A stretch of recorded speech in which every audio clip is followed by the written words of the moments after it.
My brother-in-law, Tim, who treated me with so much kindness, just like a real brother, passed away. It was truly sudden.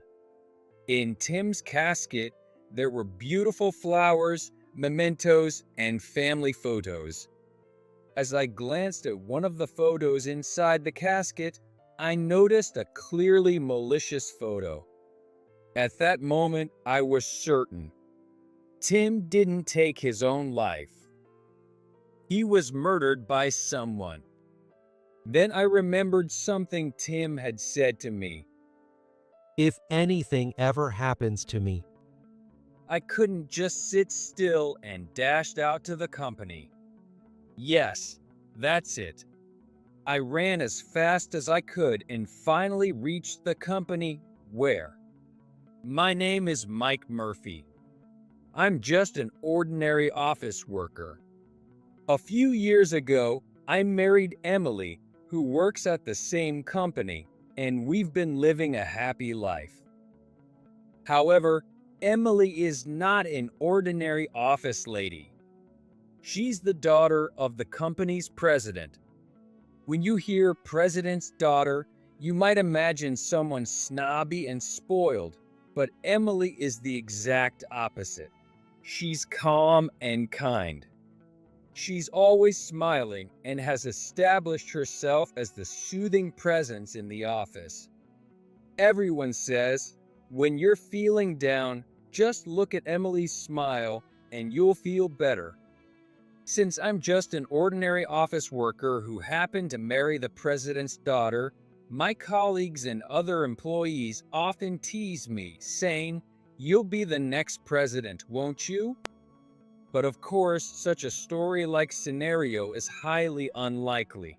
95% of the time, I don't even think about it. That's because Emily has talented brothers. The family of the president, John Smith, has 3 children. The eldest is Tim, the second is Emily, and the youngest is Alex.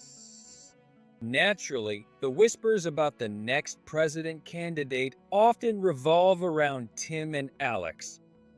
It would be easy to say it's because they're the president's sons, but that's not the only reason. Both of them are exceptionally talented employees. Tim and Alex work in different departments, but they consistently top the performance charts in their respective areas. They're probably sharing their achievements, competing with, and challenging each other to improve. Of course, there are other capable employees as well. But for now, there's no one who can match up to those brothers. On top of that, being the president's sons, it's only natural that one of them will be the next president. So, as a son-in-law, I don't see myself having a chance. Besides, even if I were suddenly appointed president, I wouldn't have the confidence to handle it. I'm that kind of timid person. In the same department as me, there's my brother-in-law, Tim. I've always been able to watch Tim's impressive work up close, so I know how hard he works to achieve those excellent results. Some people might call it riding on his parents' coattails, but I know that's not the case. Tim is incredibly kind, generous, and supportive. He really feels like my big brother. Even when I, a timid person, make a mistake at work and get down about it, Tim always notices and comes over to talk to me. Mike, what's wrong? You look down. Did something happen? That day, I had made a rather troublesome mistake and was feeling down about having to fix it one by one, with only an hour left before the deadline. At such times, Tim would always appear out of nowhere and speak to me. "Oh, Tim, actually, it's my first time handling a project like this. It's urgent, but this part here, everything's slightly off. I thought I had just finished it." Let me see. This. I did the same thing once and panicked too. Really? You did, Tim? It's not that surprising. Everyone starts as a newbie. Besides, something like this isn't as big of a deal as the mess I made back then. We can fix it quickly. Really? I couldn't believe that even someone as capable as Tim had made mistakes like mine, but he always offered kind words to encourage me. Mike, don't worry so much. Try doing this here. Yes, just like that. Now, see this? Yes, it's fixed. See? I told you it could be fixed quickly, didn't I? You're amazing, Tim. Thank you. Mike, you always make things seem so dramatic. Now, this should make it in time, right? Mike, as I've always said, if you have any concerns or things you're hesitant to share with someone, talk to me first. Though, like this time, we might not always solve it right away. I have the utmost respect for Tim. I can't thank him enough. Moreover, he doesn't treat me well just because I'm Emily's husband. He treats everyone this way. That's why he has earned the trust of the employees. Many employees rely on him, and he has resolved numerous troubles. His ability to handle situations flexibly is impressive. He's truly remarkable. All right, Mike, keep up the good work. Go for it. Yes, thank you. Someday, I hope I can be like him. Waving lightly, Tim left. As I watched him, he took a can of coffee from his desk and handed it to the janitor while chatting.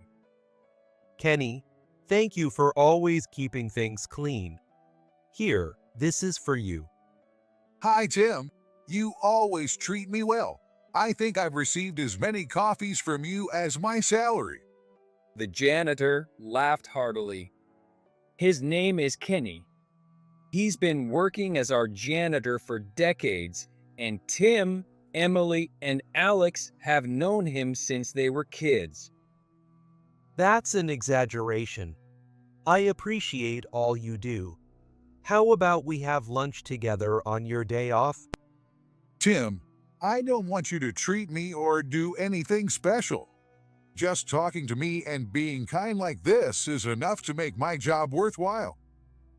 Really? Yes, watching you siblings grow up and become respectable is like watching my own kids grow. It's fun, though I guess the president might not feel the same. In our department, Tim is the only one who is so friendly with Kenny. I greet Kenny, but we don't talk much. Tim's kindness to everyone, including Kenny, makes me respect him even more. Growing up as an only child, I imagined how great it would be to have a brother like Tim. Also, Emily got married, right? I wondered what kind of guy she'd marry, and he seems so kind. He even greets an old guy like me, though he seems a bit timid. Suddenly, they were talking about me, so I listened more intently. He's a reliable and kind person who gets things done. Just as Kenny said, he's exceptionally kind. Well, if Tim acknowledges him, then I can be at ease. Tim, Emily, and Alex are all outstanding and respectable. But, it's Alex. What's wrong with Alex? You see, Tim often talks to me like this, right? Alex used to be so sweet, calling me uncle all the time. But lately, when I greet him with a "Hey, Alex," he just glances at me and quickly looks away. And sometimes he even says things like, "How long are you going to be here?" Or, "You're in the way." He's excellent at his job, but his attitude. Why has he become so cold? I was listening intently since they were talking about me. Honestly, I've only met Alex a few times at my wedding to Emily. Since we work in different departments, I didn't know him well, but unlike my brother-in-law Tim, he seemed like a cold person.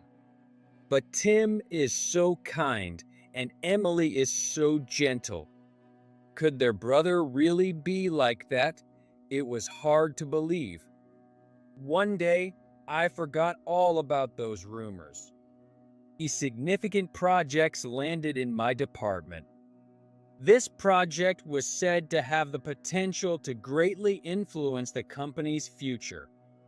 For a long time, employees had been wondering which department would handle it, and today, the president himself came to give us an overview.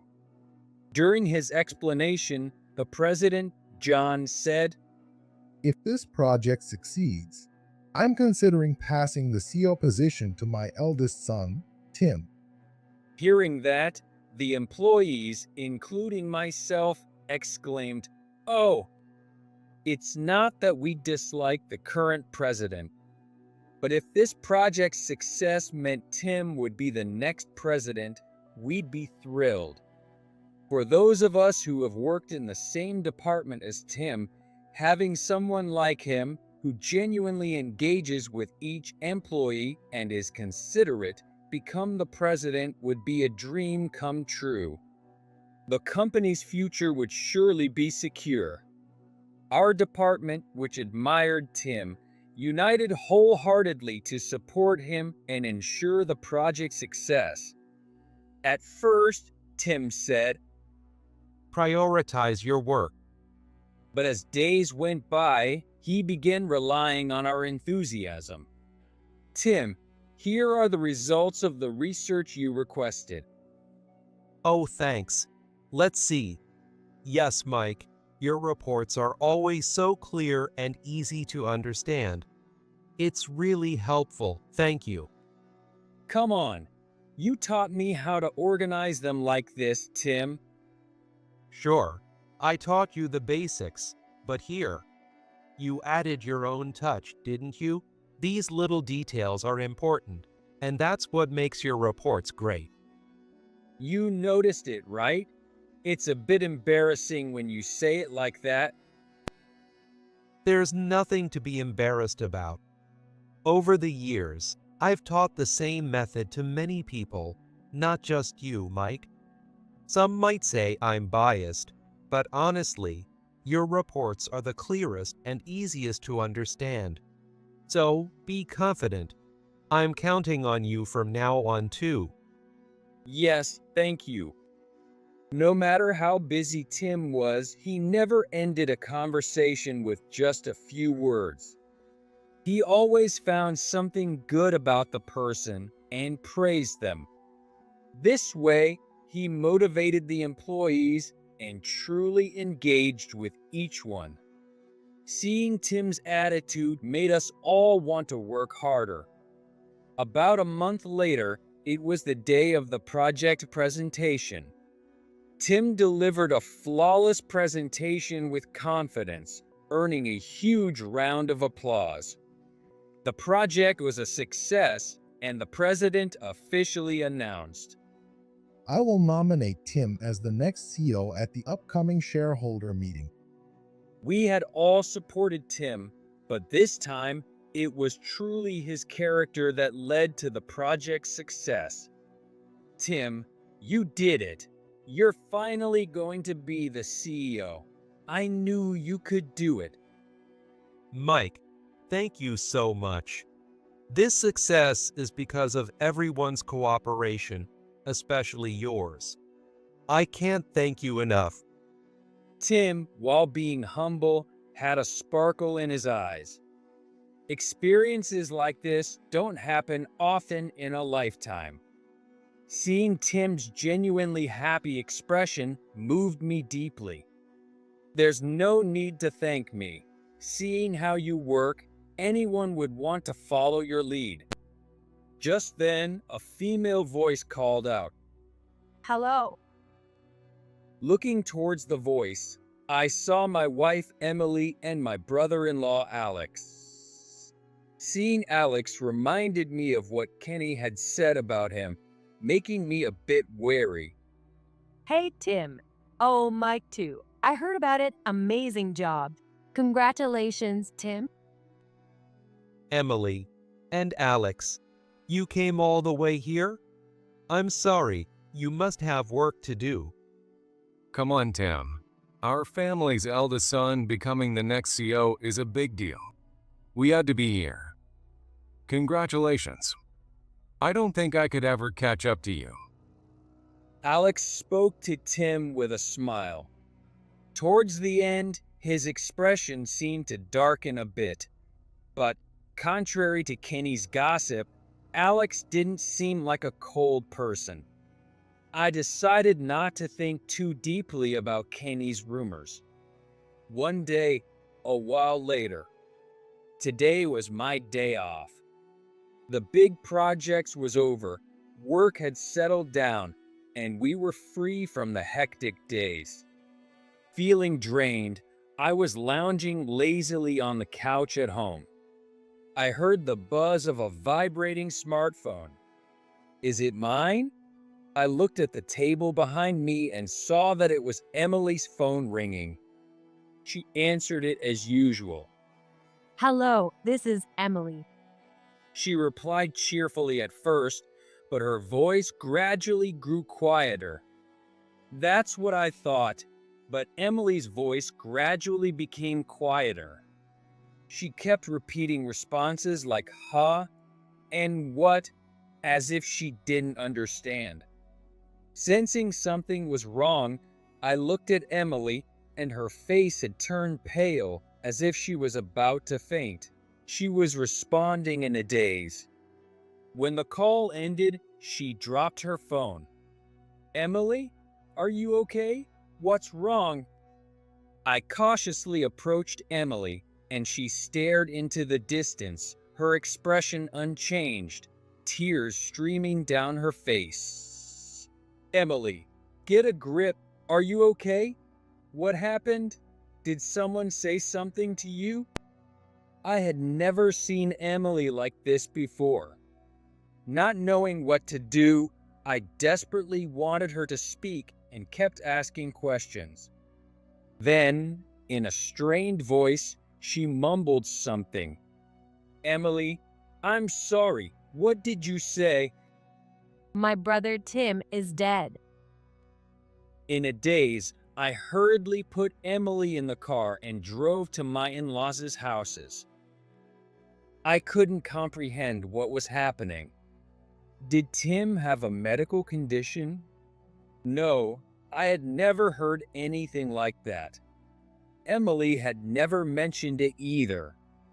Being told something like that out of the blue made no sense. My mind was racing, and I couldn't stop sweating nervously.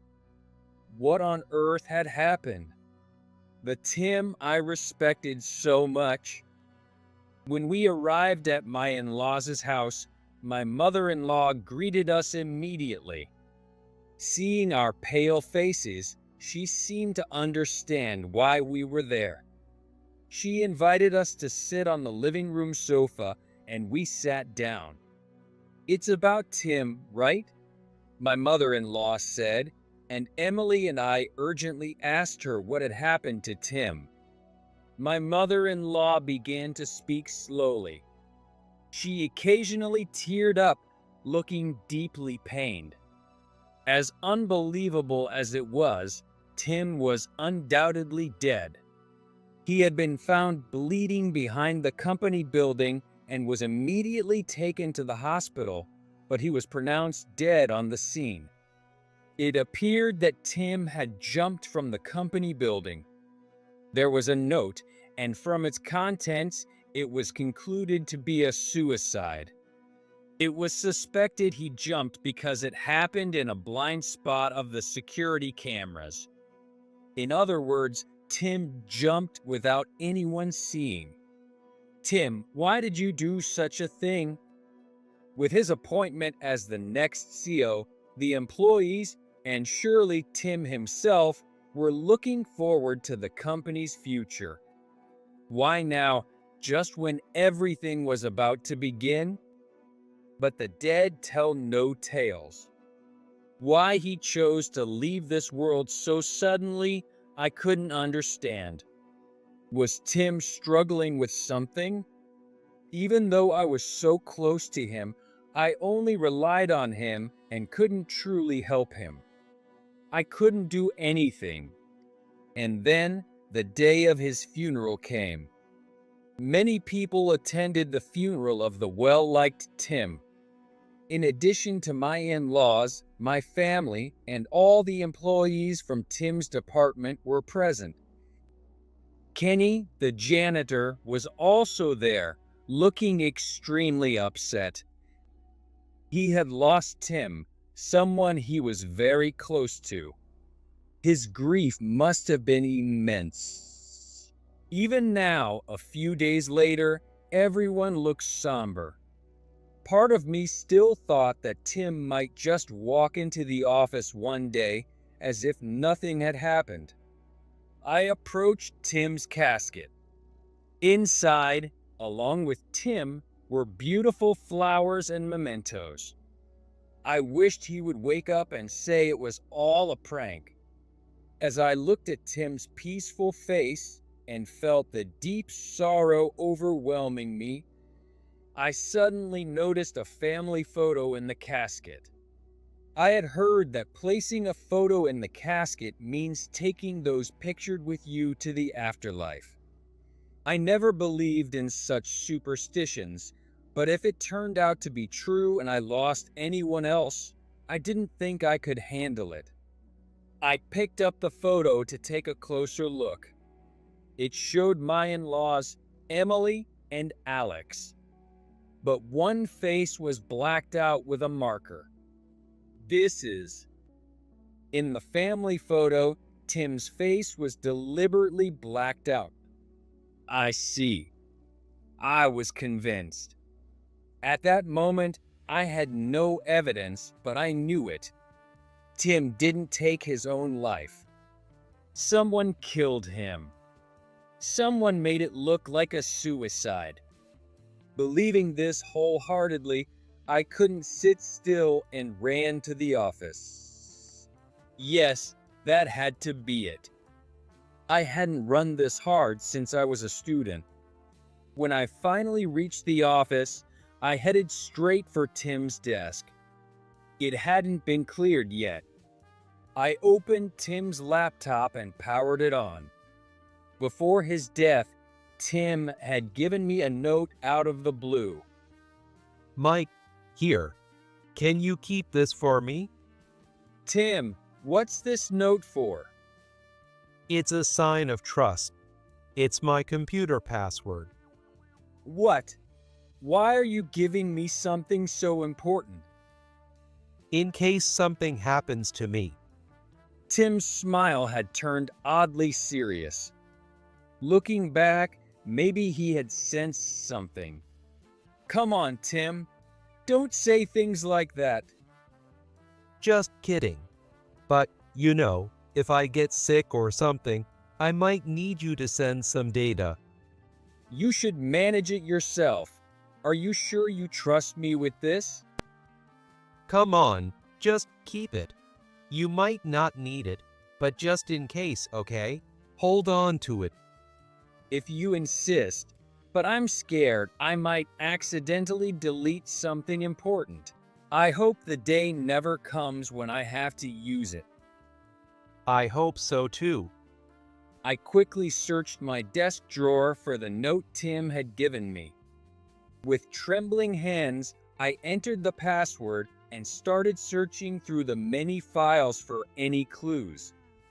I had completely forgotten that Tim had entrusted me with his computer password for an emergency. How could I have forgotten until now? I went through the files one by one, but they were all work-related documents.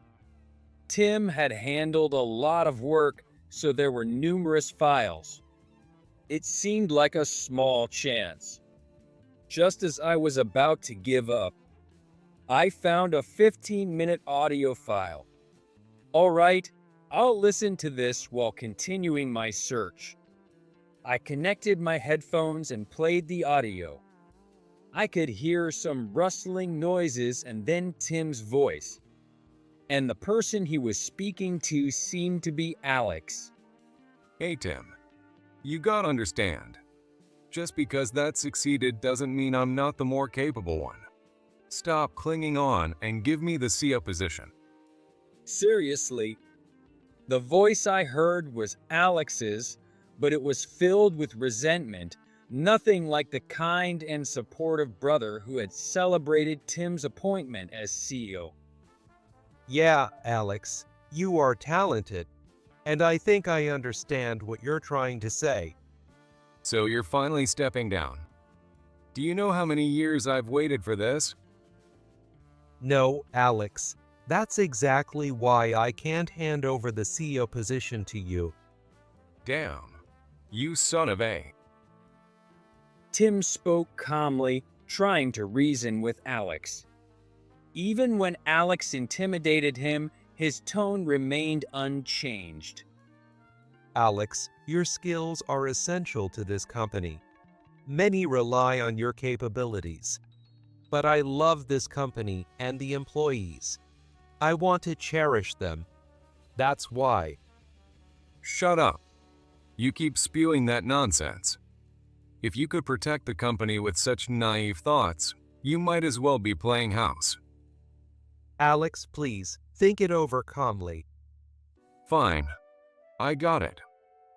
Alex, do you really understand? Yeah, it means you need to disappear from here. What did you say? I said, I'll make you disappear, so I can take over as CEO. That's the only way. Be ready, Tim. Footsteps fading away, the sound of a door closing. After hearing this, I immediately called the police. I explained the situation to the officers who arrived and rushed with them to the funeral home. Mike, where have you been? You ran off suddenly, and I was so worried. At least answer your phone. I was terrified something might have happened to you too.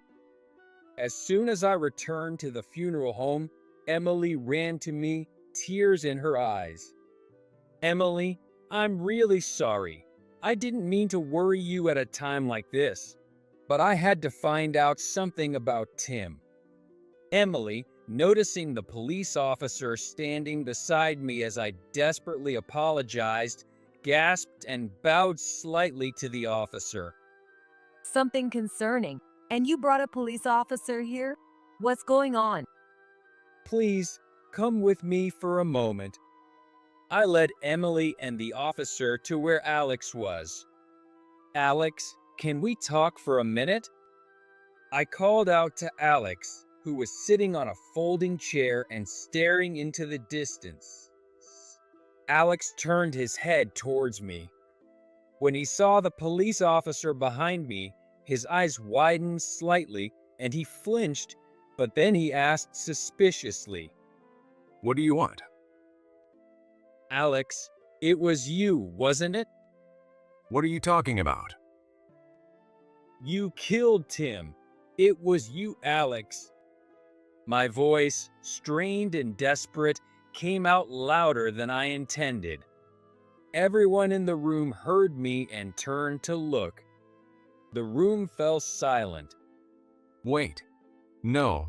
What are you saying, Mike? You can't be serious, especially today. Alex quickly stood up, forcing a nervous smile. He acted as if he had no idea what I was talking about.